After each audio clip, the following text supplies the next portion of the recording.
o que inició el viernes. Saludos a todos y todas. Bueno, el viernes, no, pero es que, no, I- Maribel. Es que, Inaugurado en la no, porque inauguración. hoy, es que el viernes no había iniciado el periodo electoral. El Ah. viernes era una cita extra, Ah, bueno, pero usted lo inaugura. Oiga, por cierto, nos debe la visita a los estudios de Arcamedia, así que ya usted sabe, así cuando es. usted quiera, bienvenida. Gracias. Maribel Gordón ha estado haciéndole desde antes del inicio de la campaña y ahora que inicia la campaña una serie de planteamientos al electorado.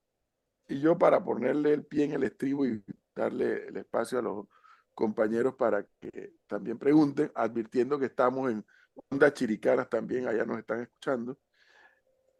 Maribel Gordón en más de una ocasión ha hablado de que hay que darle un cambio al modelo, buscando, dice Maribel, voy a usar una palabra mía, no de ella, buscando un equilibrio frente a todos los desequilibrios que se ven en la sociedad panameña, que además son reales, porque son reales. Pero lo que yo he tratado de descifrarle a Maribel Gordón, bueno, pero ¿cuál es el modelo que Maribel Gordón está planteando? Sí. Bueno, cuando hablamos de modelo, tenemos que entenderlo en la lógica de cuál es la política pública que se viene desarrollando. El modelo hace referencia a ello.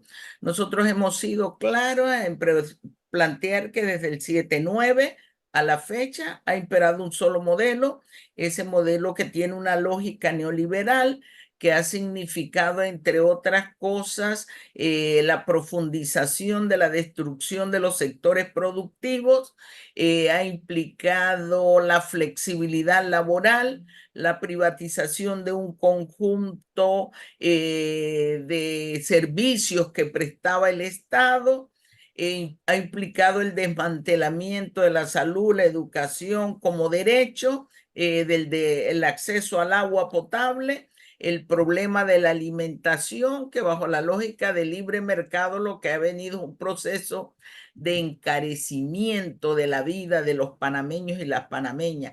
Frente a ello, nosotros hemos señalado en la necesidad de levantar un nuevo modelo. ¿Cuál modelo? Un modelo que esté sustentado en la economía para la vida. ¿Qué significa ese modelo de economía para la vida? Que todas las capacidades de producción, realización, utilización de nuestros recursos tienen que tener un equilibrio entre seres vivos y naturaleza, es decir, es una conjunción seres humanos naturaleza que nos permita cubrir fundamentalmente nuestras necesidades de vida en el presente, pero tener esa proyección hacia el futuro en una relación armoniosa que proteja nuestros recursos naturales, que proteja la fauna, que proteja la flora, que proteja la vida. Y allí hemos señalado que hay varios ejes fundamentales de ese nuevo modelo. El primero de ellos, rescate de sectores productivos.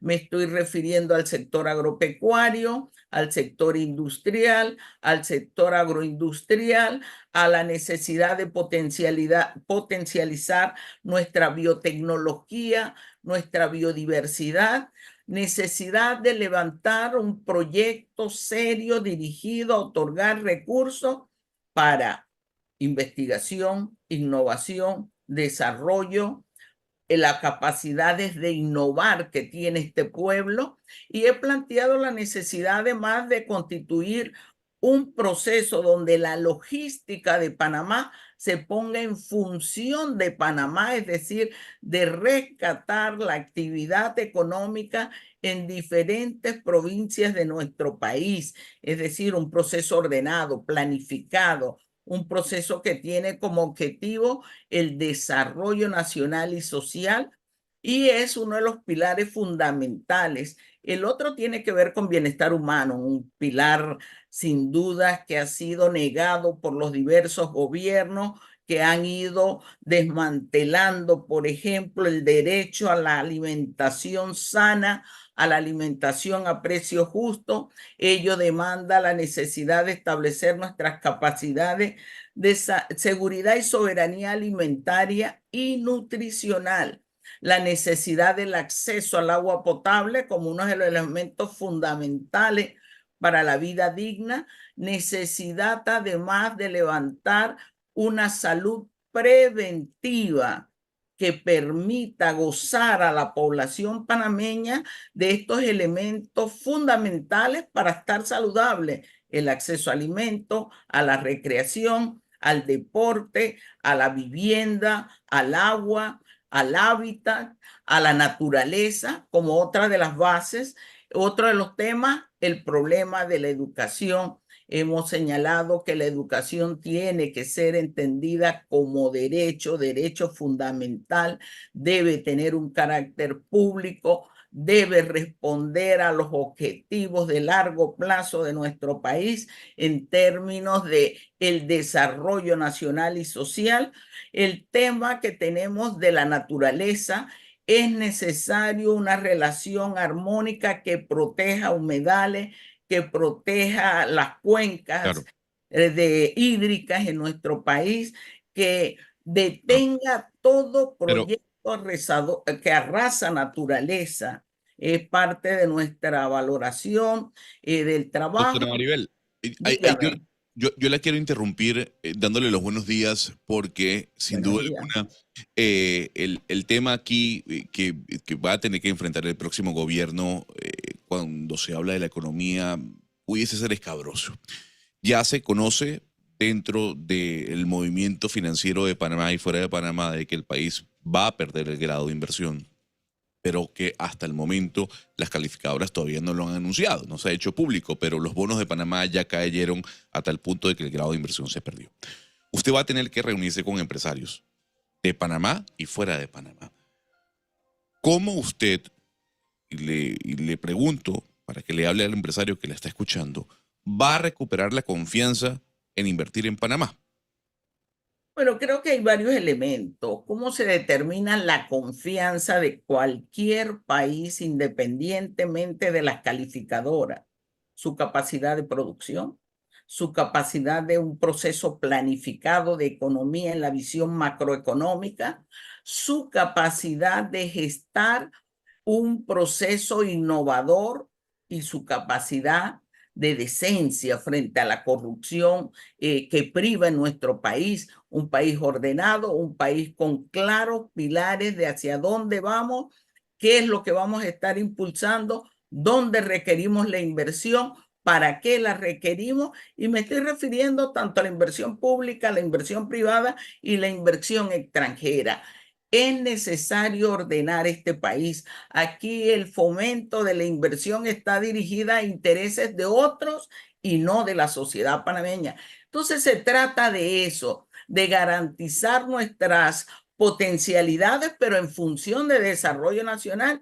Nosotros hemos dicho el modelo rentista, transitista, ya tiene un colapso en términos de seguir impulsándose, en términos de las capacidades de la economía. El tema de lo que es el extractivismo minero es cuestionado a nivel mundial, no solo en nuestros países, y se trata entonces de qué? De potencializar protección a los recursos, capacidad de innovación y desarrollo, capacidad de colocar una logística en función de los diversos polos del desarrollo nacional a lo largo y ancho del país. Por ejemplo, yo creo en la necesidad de la agroecología, un proceso que en otras latitudes se viene impulsando. Creemos en la necesidad de potenciar nuestra biodiversidad en términos de la biotecnología, procesos que en otras partes del mundo se vienen potencializando. Tenemos un principal recurso, el recurso humano, un recurso que hay que capacitar, que hay que desarrollar más, y tenemos nuestra posición geográfica, que Pero es el señora, tema. El recurso en Panamá es la posición geográfica, más allá de la tecnología que utilicemos. Se trata de ordenar, pero también de demostrar un país serio. pero señora Y Maribel, para eso hay que adecentar. claro, buenos días, señora Maribel, un gusto tenerla aquí como siempre. Gracias. Eh, Voy aquí un poco, usted está hablando mucho del modelo y cómo del 79 para acá el país ha venido más o menos en bajada, pero aquí yo tengo un informe del Banco Mundial que en los 30 años al revés, Panamá ha conducido una disminución notable de la pobreza, es decir, En el 91 teníamos el 48.2% del país era considerado pobre en el 91. Para el 2019 era el 12%. Además de eso, hay un estudio de Harvard del 2017 que dice que donde realmente felicita a Panamá por lo sofisticado del modelo económico y dice un poco algo contra lo que usted, un poco contrario a lo que usted dice, que el problema que tiene Panamá para poder seguir creciendo es exactamente la poca capacidad de desarrollo, la poca capacidad de generar recurso humano y además lo difícil que es poder traerlo por las leyes laborales. Usted dice que son flexibles, pero el estudio de Harvard dice que al revés, que tienen un sistema de contratación, sobre todo de extranjeros, muy inflexible. Entonces, para todo lo que usted está planteando, tenemos que tener como una base de cuál es la realidad. Entonces yo le pregunto, ¿usted bajo qué datos o bajo qué estudios está construyendo este modelo que usted dice, este nuevo planteamiento de modelo económico que usted nos está Bueno, hablando? te aclaro algunas cosas. ¿Sobre qué bases ellos están midiendo pobreza? Porque aquí se viene disminuyendo la pobreza a partir de cambios metodológicos. Teníamos línea de pobreza, tiene una medición. Tenemos pobreza multidimensional, tiene otros criterios, otros estándares, otros datos. Tenemos la pobreza en función de lo que llamamos el coeficiente de Gini, que tiene otra estructura sobre la base de los ingresos. ¿A cuánto pobreza? El coeficiente de Gini es lo que se mide casi siempre la desigualdad, donde Panamá sigue marcando muy alto. No, Panamá ese es el problema. vamos a eso. ¿Cuál de las pobrezas? Yo te puedo citar el último estudio del Banco Mundial que establece, por ejemplo, que el incremento de la pobreza en Panamá a partir de lo que se denomina línea de pobreza. Y dice, ha incrementado, ha establecido 22.7% de pobreza en nuestro país. Si eso lo corroboras con lo que has señalado y has hablado de crecimiento económico, que es una cosa, yo hablo de desarrollo económico, que es otra cosa. Hay un contraste que me dice si la economía crece, pero el bienestar humano de la población, del panameño y la panameña, no está Pero mejorado. yo hablé de disminución de pobreza en 30 años, no de crecimiento económico. Disminución de pobreza según lo que tengo aquí al frente del Banco Mundial. Bueno, estableciste y te estoy aclarando eso. Una cosa es crecimiento, la economía crece, crece concentrada, 5 actividades económicas. Si eso es un modelo exitoso, desde el punto de vista macroeconómico, fracasamos. 5 actividades concentradas. Un modelo concentrado fundamentalmente en 2 provincias, en las cuales, a pesar de que se gesta crecimiento, los niveles de insatisfacción de necesidades son alarmantes. Un modelo que fracasó. Un modelo concentrado sus recursos, y lo podemos ver cuando vemos la formación bruta de capital fijo, donde a pesar de que la economía crece, los niveles que le corresponden a salario han disminuido. Es un modelo que fracasó y la prueba está y es evidente y afecta a la micro, a la pequeña empresa, al micro, al pequeño productor, la contracción del poder adquisitivo de los panameños y las panameñas, incluyendo capas medias, sectores profesionales que han visto reducido considerablemente su estándar de vida. Es decir, hay un proceso de pauperización, pero voy más allá. Los promedios esconden inequidades sociales. Y es lo Profesora, que pasa en Panamá. profesora, usted ayer hizo un amplio recorrido en su lanzamiento de campaña que arrancó desde el sábado. Ayer la pude ver por la Feria de la Naranja, si no me equivoco. Pero hablando un poco más del tema que preocupa al país, usted ha mencionado en varias oportunidades que ha podido que Río Indio no sería la solución para el tema del agua potable en Panamá y para el tema del Canal de Panamá. Pero a su vez hay otro candidato que propone pasar el control del tema agua al Canal de Panamá, a la autoridad del Canal de Panamá.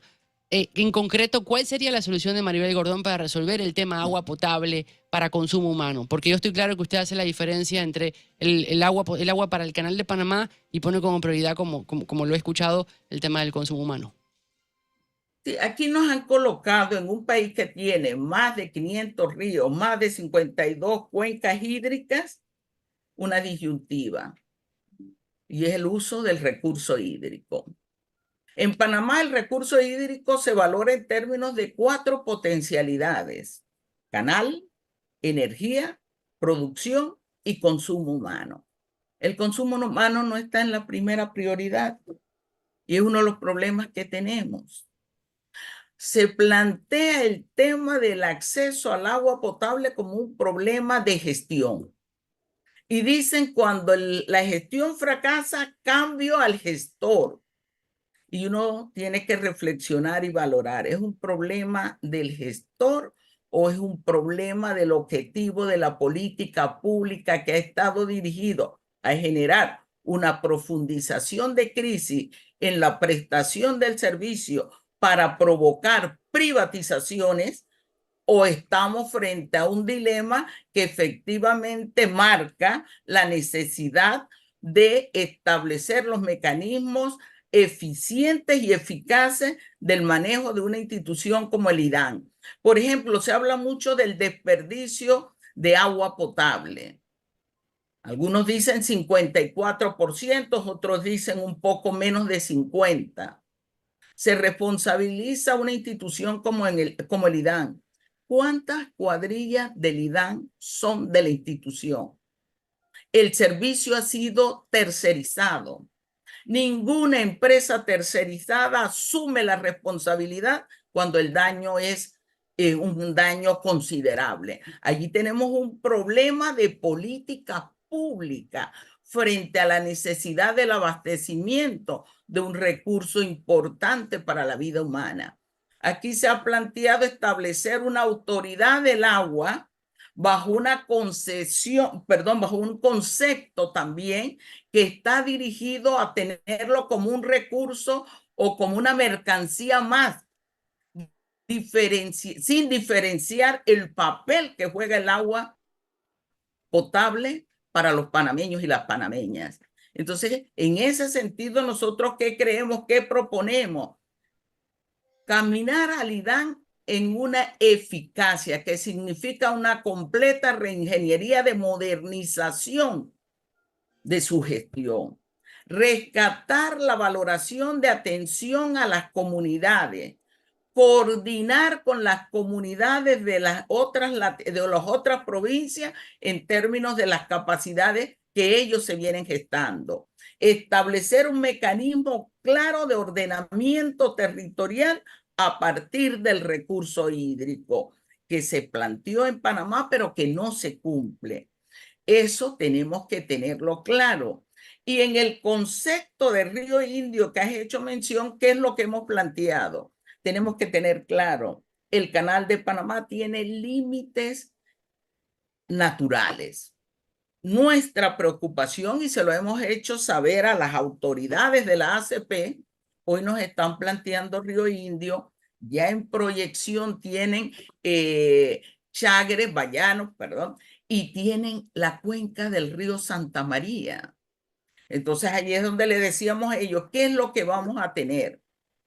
¿Un canal para el país o un país para el canal? Tenemos que tener una visión estratégica de largo plazo que permita el funcionamiento, porque sí, entendemos, uno de los principales insumos que tiene el Canal de Panamá es el recurso agua. Cuidemos la cuenca, esa cuenca que fue asaltada en términos del espacio geográfico para favorecer otras actividades. Sí, hagamos una política de forestación que permita tener una naturaleza que brinde los espacios para cuidar esas cuencas hídricas. Aquí se viene desmantelando naturaleza. Cuando desmantelas naturaleza, atenta contra el recurso hídrico. Claro, pero entonces, doctora Maribel, yo le doy un datico. China se convirtió en el mayor exportador de vehículos del mundo, sobrepasando por primera vez a los Estados Unidos. Un crecimiento del 43% en la exportación de los vehículos. Pero de ese total de crecimiento, el 70% de los vehículos exportados por China son vehículos de energía eléctrica. No utilizan la energía fósil, el combustible o el diésel. El progresismo siempre levanta la mano de estar en contra del extractivismo. y de buscar metodologías diferentes para el incentivo de la economía. En este caso, la transformación energética. Dejar de utilizar combustibles para utilizar energía, ¿por qué no? Solar y eléctrica. Hay una, digamos, una contradicción entre el discurso de Maribel Gordón de decir no al extractivismo, pero por el otro lado, generar la conciencia para la utilización de energía eléctrica u otras fuentes de energía que no sean las fósiles. La consulta es, Maribel Gordón está en contra del extractivismo que se hace en Panamá, pero está a favor del que se hace fuera para generar nuevas energías. Fíjate, en el caso de la energía, y siempre he dicho, yo miro a Panamá, aprecio, valoro las otras experiencias, pero miro a Panamá. En Panamá tenemos un problema. No tenemos un plan nacional estratégico en términos energéticos. En este país se derrocha energía. Hay un proceso consumista que nos lleva a que cada vez se demande más energía y por ende se atente más contra los recursos. Si tú me vienes a valorar Panamá versus China, ¿cuántas veces cabe Panamá en China en términos geográficos, en términos poblacionales? China decidió ubicar sus polos de desarrollo en una economía planificada que llaman socialismo de mercado. Tiene una valoración hacia el largo plazo. Yo creo en la energía alternativa que debemos de construir, pero creo también en la necesidad de ordenar ese consumo energético. Claro, pero esa energía que usted menciona, de la cual usted está de acuerdo, y trae el ejemplo de China, tiene un impacto en el medio ambiente, porque no hay otra forma de poder generar energía eléctrica sin los componentes necesarios extractivistas o extraídos de la tierra, como por ejemplo el cobre. Entonces, Maribel Gordón está en contra de que el extractivismo sea una práctica en Panamá. Vuelvo y te repito, el problema en términos energéticos es un problema del derroche. Lo segundo, el cobre que se está en el extractivismo minero en este país no es para Panamá, es para favorecer la ganancia de empresas transnacionales que aplican tecnología que en sus países sedes no le permiten. Pero entonces, A eso nos entonces, opusimos a un doctora, contrato leonino entonces le que pregunto, atenta contra la soberanía nacional, entregó la soberanía. entonces, doctora Maribel, si ese cobre se hubiese utilizado en Panamá, ¿usted no se hubiese puesto el contrato o no se hubiese puesto la minería? Te digo lo siguiente y lo he planteado. El tema de los recursos en Panamá, los recursos naturales, es una discusión que tiene que estar en función de desarrollo nacional y social. La pregunta es, ¿requeríamos ese cobre para el desarrollo y no para el crecimiento panameño? Porque aquí se confunde y se insiste en hablar para el desarrollo cuando realmente es para el crecimiento que favorece a los 115 ultramillonarios de este país. Aquí se comprobó que existían socios locales que no le importa con lo que pase en nuestro país con tal de incrementar sus ganancias. A eso nos hemos opuesto. El problema es que insisten en hablar de crecimiento económico, de ganancias extraordinarias y no de bienestar humano. Ordenemos. ¿Qué tanto crecimiento demanda más energía en este país? ¿Cómo es posible que en este país un mall consuma más energía que una provincia? Eso es irracionalidad económica. Eso es destrucción de naturaleza que nos va a hacer falta en el futuro. Es atentar contra la vida. Entonces aquí nos preocupamos, decimos, queremos esto, queremos extractivismo, aunque eso implique destruir naturaleza, destruir biodiversidad porque atravesaba el corredor biológico mesoamericano, cuando implique atentar contra la vida para favorecer una transnacional y sus socios locales. Esa es la pregunta. Lo que queremos es seguir bajo una lógica donde algunas actividades crecen mientras que se destruye el conjunto de la economía panameña, de la sociedad panameña. Yo creo que ahí estamos equivocados en el ordenamiento y por eso es que Panamá requiere un plan nacional de desarrollo social que nos identifique hacia dónde vamos, a qué vamos a apostar.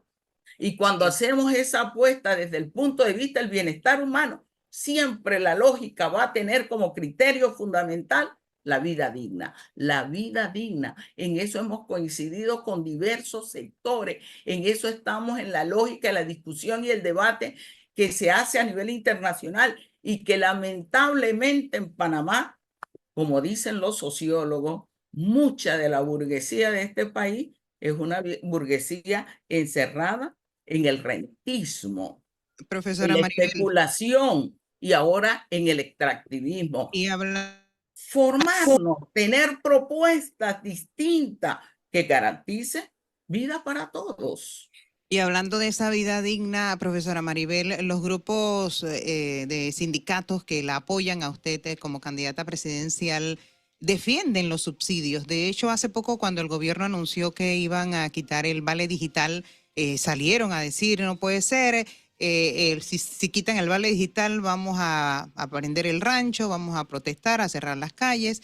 La pregunta que yo le quiero hacer en base a eso es si en su gestión como presidenta de la República, ¿cómo manejaría los subsidios o si priorizaría la generación de empleo antes que estarle o seguirle dando subsidio a la gente?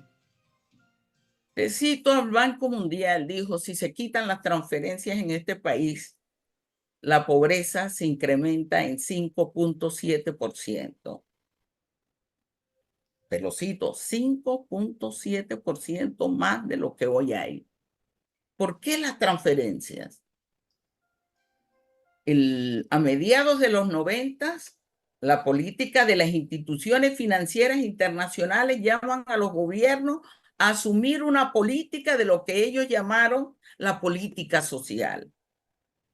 En esa política social, 4 componentes. Uno de los componentes tenía que ver con transferencia, temor de las instituciones financieras internacionales y fíjate, antes de la pandemia, convulsión social, producto de un gran número de personas en América Latina que no iban a poder satisfacer su necesidad de alimentación, de acceso al agua potable, de salud, de educación, de vivienda. Y llaman a colocar transferencias dirigidas. Ellos ponen condiciones. En este país se comienza a plantear esas transferencias. Una de las transferencias, la red de oportunidades, que estaba dirigida a darle a las compañeras de bajos recursos $30, con 2 condiciones, que mandaran a sus hijos a la escuela y que los llevaran a los centros de salud. $30 mensuales. Yo soy una persona que investigo y digo, ¿por qué 30? ¿Resuelve las necesidades? ¿Sabes cuál era la respuesta? $30 mensuales sacaba del umbral de la extrema pobreza, porque si usted tenía $1 diario, ya no era pobre. Claro. Entonces, las transferencias en este país, las fundamentales, no han sido a las familias. Y muchas de las que van a la familia se deben a que hay estructuras de carácter oligopólicos en este país que imponen precios. El tema del tanque de gas. Ningún gobierno ha estado interesado en tocar ese tema. Aquí las transferencias a las empresas se ponen y no se cuestionan. Se quiso hacer una transferencia a 5 grupos turísticos, afectando al turismo interno, de ese micro, de ese mediano, artesano, promotor del turismo. Eso es uno de los problemas que tenemos. ¿Por qué se pone transferencia? Porque este mercado requiere poder adquisitivo y no es capaz de generar empleo digno con salarios justos. Es que eso es lo que le iba a preguntar. Ese es el problema. ¿Cuál es nuestra actitud? Ajá. Tenemos que generar empleo digno y salario justo. Eso resuelve el tema de poder adquisitivo, el tema de la caja del Seguro Social. ¿Cómo lo vamos a hacer?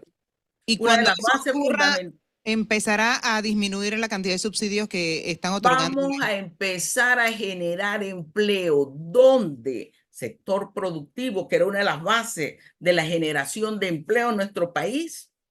a promover la agroecología como una de las bases de generar ingresos, a promover economía campesina más allá de subsistencia, a promover polos industrializados en nuestra provincia, con elementos que generen valor agregado, a establecer al micro y pequeño productor esas oportunidades. Estaba ayer en la Feria de la Naranja, donde los artesanos dicen no tenemos ese espacio permanente para llevar nuestros productos, para ofrecer nuestra artesanía, para generarnos el ingreso.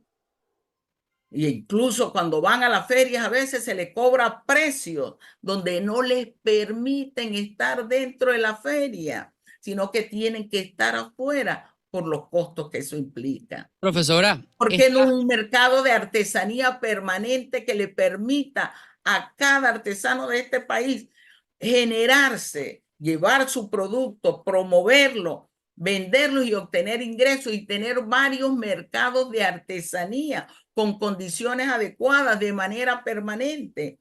Aquí hay que fomentar algo que va a generar empleo y que nosotros hemos hecho señalamiento y tiene que ver con la biotecnología, con esa posibilidad de utilizar un recurso natural en producción de medicamentos.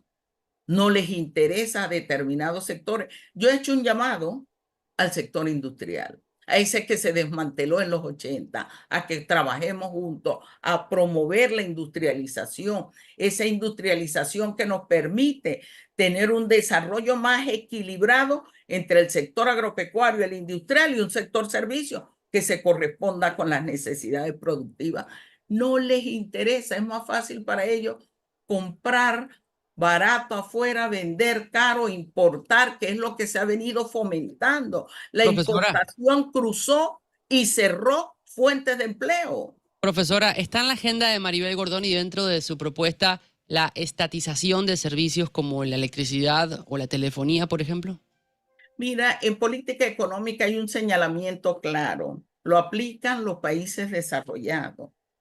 Los sectores estratégicos de un país no se ponen en manos de terceros. En Panamá inició una política, un proceso de privatización sobre pretexto de eficiencia y eficacia. Pregunto yo, el servicio de estructura de distribución con carácter monopólico que reciben los de Panamá Oeste es más barato y más eficiente. Y modernizamos, porque fue el Estado el que asume la modernización del sector electrificación y energía, lo privatiza y le paga eso que hoy están hablando por ahí, pero les tuvieron que pagar siendo funcionarios públicos para que llevaran adelante ese proceso de privatización que hoy no ha significado menores precios ni mejor servicio. Váyase usted a La Chorrera, váyase usted a Raiján, en el servicio de electrificación, pregúntele a esa población, conviva con ellos, pregúntele al micro y pequeño productor que ha visto destruir su pequeño negocio avícola, producto de la ineficacia, de la irresponsabilidad. ¿Y qué han hecho los gobiernos frente a ese tema? Aquí se privatizó también los vertederos, una empresa que fue ineficaz cuando el gobierno actuó para que el contrato se cumpliera. Ese es el resultado. Aquí se dice privatizar es lo correcto. Cuando comparamos el servicio de recolección de la basura en San Miguelito, ¿dónde está la eficacia? ¿Dónde está el cumplimiento de los objetivos? Temas fundamentales. En el caso de la recolección y disposición de basura, un tema de salubridad. Quieren valorarlo solo como negocio, garantizar seguridad jurídica a empresas que no cumplen. Doctora Maribel, yo le cambio radicalmente el tema porque vamos a hacer unos ejercicios con los candidatos. Y yo quiero, ya que usted es la primera, comenzar con usted. Y es muy sencillo. Gonzalo, advirtiendo que el ejercicio va a ser igual para todos. Para todos, no, eso es para todos, ¿no? Para todos. Dígame, doctora Maribel. ¿Me va a encerrar en el sí? No, sí no, eso viene, pero antes de eso yo quiero hacer un ejercicio con los candidatos para saber cuál es la opinión que merecen de sus contrincantes. Entonces, en una palabra, usted me va a definir a cada uno de sus contrincantes. Comienzo. Te No se, sumo a los 6 y no se te preocupe. ahorro más de lo mismo. No, Los pero es que yo... 6. No, espera. A ver, Ricardo Lombana. 7. Ricardo Más Lombana. de lo mismo, ya ha sido Más de lo gobierno, mismo. pese a que Perfecto. dice que no. El señor Ricardo Martinelli. Inmerso en escándalos. Además, en el día de hoy se cumple el aniversario del asesinato de Jerónimo Rodríguez Tugrí, un proceso de lesa humanidad no puede vencer y no se ha hecho justicia. O sea, corrupto, básicamente. En Corrupto una y palabra. además represor, fuertemente. Corrupto y represor. Rómulo Rux. En una palabra. Fue gobierno con Martinelli. Ahí están sus atributos. Nunca lo cuestionó. El señor Gaby Carrizo. Ha llevado este país a una corrupción profunda, ha generado uno de los temas más lesivos, violentó la soberanía nacional. Ok. La señora Zulay Rodríguez. Bueno, Zulay ha estado en puestos de dirección, ha sido diputada y hoy se presenta con varios procesos que son contradictorios. Es candidata por un lado, pertenece a un partido por el otro lado y dice que es libre postulación por el otro. Camaleona, pues. Entonces, para resumir, camaleona. Bueno, si lo quieres poner. Muy bien. El doctor Melitón Arrocha. ¿Dónde está? ¿Cuándo ha estado? Y ha sido parte de gobierno. Ausente completamente. Y el señor Martín Torrijos. Condenó a la población panameña a no tener la oportunidad de pensionarse. Impuso la ley de la muerte. Ese es uno de sus refranes. Fue artífice de la ley de la muerte en este país. Ese es el primer cuadro, profesor. Por ahí viene el segundo para cerrar. ¿Usted quiere introducir primero su pregunta antes de cerrar? No, porque yo voy a cerrar nada más, así que hágale. Muy bien. Como Vamos dicen con los el siguiente. colombianos, hágale con el cuadro. Muy bien, señor. Aquí, doctora Maribel, por favor, síntesis. ¿Eliminación de ministerios o creación de más? Yo creo que hay que hacer un análisis. No se puede decir voy a No cerrar, responde. voy a abrir. Tenemos que analizar. ¿Traspasaría la autoridad de aseo al municipio de Panamá, sí o no? Debe ser un tema a discutir, pudiera ser una opción. Perfecto. Ya usted dijo privatizar el IDAN, no. No, A nivel ministerial, gobierno paritario, sí o no. hay que caminar hacia eso. Yo soy mujer, creo en la participación de la mujer. En la lucha contra el narcotráfico, desde el Ejecutivo panameño, ¿usted promovería la legalización del consumo adulto de cannabis? He dicho que medicinal sí, el resto tiene que ser una amplia discusión ¿Pero nacional. usted promovería desde el Ejecutivo? El medicinal que ya está aprobado. No, sí. el uso de consumo adulto para la lucha del Recreacional. narcotráfico. Repito la pregunta. En la Ajá. lucha contra el narcotráfico, desde el Ejecutivo panameño, si usted es presidenta, ¿usted promovería la legalización del consumo de adulto de cannabis? ¿Sí o no? No, No. Perfecto. no. Ujú. Doctora Maribel, vámonos al plano internacional. A nivel de importancia de las relaciones internacionales de Panamá, ¿usted priorizaría Estados Unidos o China? Nosotros tenemos que tener una relación con todos los países. Yo no creo que se trate de priorizar uno y otro no. China hoy por hoy es un país de primer orden a nivel económico. Estados Unidos sigue siendo un punto importante en las relaciones económicas que tenemos que ordenar, adecentar y hacernos respetar como país. Doctora Maribel, ¿Cuba, Venezuela y Nicaragua son dictaduras, sí o no? ¿No? No son dictaduras, perfecto. Rápidamente, conservadora, liberal, libertaria o progresista. Panameña. Panameña, pero usted está como el presidente Gaby Carrizo, ¿no? Pero así. No como Gaby. Gaby vendió la patria. Pero Son dos usted no cosas se considera progresista. ¿Qué es el progresismo? El progresismo es caminar hacia estructuras de desarrollo. Pero soy panameña y he dicho Panamá tiene que construir su modelo. Muy bien. ¿Listo, profesor? Bueno, mire, yo tengo que decir con toda honestidad que es probable no, y Maribel Gordón lo sabe, como lo sé yo también, no necesariamente coincidimos en visión país y en visión política e incluso ideológica, pero lo que yo disfruto de escuchar a Maribel Gordón, y más ahora que es candidata a la presidencia, es que no tiene reparo en ponernos por delante una realidad que tengo que coincidir con ella. Gobierno tras gobierno desde 1903 hasta la fecha no han querido o no han podido enfrentar esa realidad social, esa realidad humana, esos bolsones de pobreza que pareciera que no tienen una justificación cuando tienes un Estado con 27.000 millones de dólares de presupuesto. O sea, ¿cómo justificar 27.000 millones de dólares de presupuesto nacional y al mismo tiempo reconocer que la educación pública anda mal? Y al mismo tiempo reconocer que los bolsones de pobreza existen y no solamente existen. Me he quedado en una sola pieza con esa afirmación que ha hecho Maribel Gordón, de que la sola eliminación de una cantidad de subsidios te produce un incremento de pobreza de 5%. Eso es mucha gente. 5% se dice rápido y suena una cifra pequeña.